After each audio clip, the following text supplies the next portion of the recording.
Sus mga bay, hangtod dili mahuman ang kagubot sa Middle East, siguradong kada semana natong problemahon kung pila ang pagsaka sa presyo sa lana. Ug para makasabot ta ani, mga itog update gikan kang Dale Israel sa One News Cebu. Dale, pila na ang presyo sa petrolyo dinha ug aduna bay forecast kung pila na sab next week. Mayang gabi niya, sige, nilibot sa punta sa mga gasoline station ganina o sa ating nakita. Nagkataas na sa presyo sa lana. Gani ato nakita ganina nga tag 97 pesos per liter ang pinakamahal nga presyo sa gasolina sa usa ka gasolinahan sa Mayos Mania Boulevard. Kaya tag 87 pesos per liter ang presyo sa gasolina dito gihapon sa Mayos Mania Boulevard. Kaya iba-na po nila nga mo increase na po ni on or before Tuesday sa buntag. Ano na po mga small players ganina gasolinahan tag 84 pesos or 84.55 pesos per liter sa diesel. Kaya doon na po tayo nakita ang usap ng gasoline station sa Cebu South Bus Terminal na sarado. Posible nga wala nang pinahatagan ng supply. Kani niadto Tuesday adunay doon na po nga mga sarado nga gasoline stations sa North Reclamation area tungod kay wala na nakapadaluhan og sa ilang mga suppliers. Ato di pangutanay sa DOE may tungod niini pero ningon nga iko paghihapon ang supply sa lana sa Cebu bilhapang sutaon nganong wala natagi og supply ang maong mga gasoline stations nga sarado. Sige. Bay gipanghatag nga ayuda para sa mga drivers dinha kay kibaw ko this week ang truck drivers diri sa Metro Manila unya moadto din sa mga probinsya. Unsa may update dinha? Sa may bawang chiki, wala pa gihapon nga mga ayuda o cash assistance gihatag para sa mga drivers dinit sa Metro Cebu. Atong last nga panagtagpo sa LTFRB o mga drivers atong Tuesday, dito misaad ang LTFRB sa mga drivers nga makadawat sila og ayuda or cash assistance. Dito po ang Cebu Federation of Transport Cooperatives nga ang cash assistance ay panghatag niya sa ilaha kulangon gyud kini tungod kay hangtod karon nga sige pagsaka presyo sa lana. Ilahang gihangyo po dunta nga isa ka pikihan og 2 pesos marubaon na lagi. Dili pa po masulti sa LTFRB kung subtan pa pinagsikit. Ingon manggod sa DSWD nga karong week hatagan ang mga tricycle drivers diri sa Metro Manila murag 2 to 3 days na siya nya after ana mo abot na sa mga probinsya pero so sige lang unsa na nanigurado lang ko pero Dale init kayo karon kung unsay mga aksyon sa Kapitolyo bahin adtong profiteering ba basig na kay update bahin ana nga gibuhat sa provincial government chief ang pag-convene sa Provincial Price Monitoring Council kauban mga mayor sa 50 ka mga LGU sa Cebu. Nagkasinabot sila nga pagpatuman og sa kalista na ay suggested retail price nga mugnaon sa Kapitolyo nga ipakatap ni sa tanang mga lungsod ug kakmen sa Subo.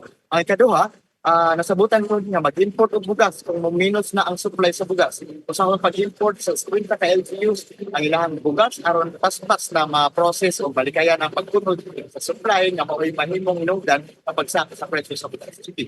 Okay, laing bahin na sa Delha, kumusta na ang Cebu Bus Rapid Transit o katong CBRT ba nga nag-partial operations naman kuno? Ni-improve ba ka ang traffic?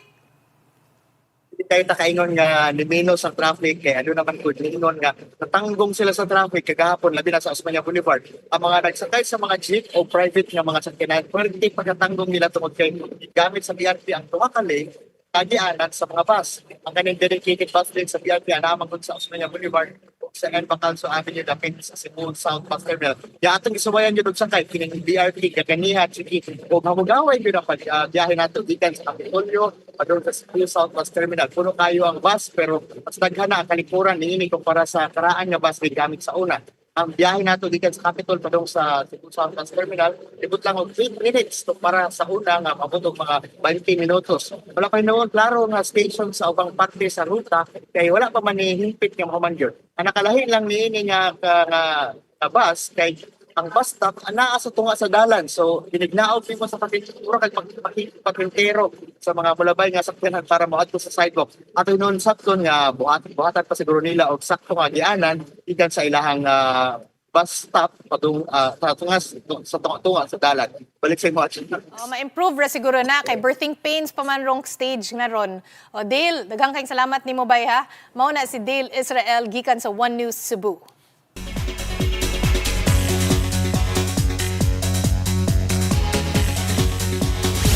Viral karoning usa ka gasoline boy sa Zamboanga City tungod sa iyang ka-bright pagtubag sa usa ka interview. Sa video, daghan ang napabilib kang Alkindar Amil o mas nailhan karon nga si Kins. Tungod kay maayo kaayo ug no nonsense niyang gitubag ang pangutana bahin sa issue sa presyo sa lana.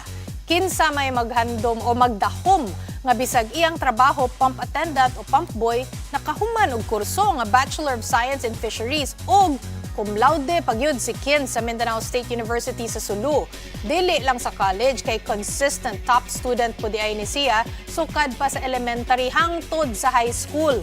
Karon usa ka inspirasyon si Kins sa uban. Lahi ra gyud ang naay nahibaw-an ug makabalong magpakabana o makoncern sa mga issue nga may koneksyon sa atong tanan. Yung feeling na mag-viral ay di ko talaga ma-express kasi kahit na nakaupo ka lang, there are some people na magpunta sa'yo, pwede makipag-picture, pwede ganito. Magtataka ka. Yung una, nagtaka talaga ako na there are some people talaga, bro, pwede makipag-picture bago magtubil or bago mag-fill up ng kanilang sasakyan.